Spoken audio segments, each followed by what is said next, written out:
Jeudi 3 novembre dernier, au Palais des Festivals de Cannes en France, s'est ouvert le sommet du G20, le groupe des 20 nations les plus puissantes du monde. Pendant 2 jours, les chefs d'État, les représentants de pays et d'organisations internationales se sont rencontrés pour parler principalement de la dette de l'Europe. À ce sujet, Hu Jintao, le dirigeant chinois, a été vivement sollicité.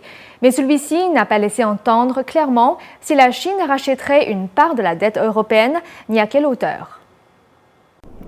C'est sous une pluie battante que les délégations et les chefs d'État sont arrivés au Palais des Festivals à Cannes.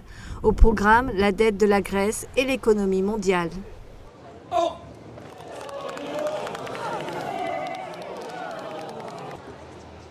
Le président Barack Obama a pareillement déclaré que les États-Unis seraient des partenaires de l'Union européenne pour lutter contre la crise. Le président chinois Hu Jintao a déclaré après avoir dîné avec Nicolas Sarkozy que c'était, je cite, « surtout à l'Europe de régler le problème de sa dette ». Le G20 a beaucoup travaillé sur la situation économique. Si j'avais à qualifier l'atmosphère, je dirais qu'elle était grave. Les dirigeants des 20 pays les plus riches du monde vont tenter de maîtriser le risque qui menace l'économie mondiale engendrée par la crise grecque qui secoue la zone euro.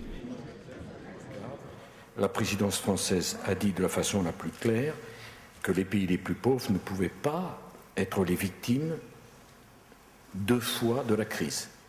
Et l'Europe, c'est le cœur de la politique française. Nous ne pouvons pas accepter l'explosion de l'euro qui signifierait l'explosion de l'Europe. Or, l'Europe, c'est la garantie de la paix et il est parfaitement normal que 2 pays fondateurs de l'Europe et les 2 premières économies européennes montent en première ligne pour défendre un acquis européen qui nous a été légué par nos prédécesseurs. NTD Cannes, Suzanne Durand et Véronique Lavessière.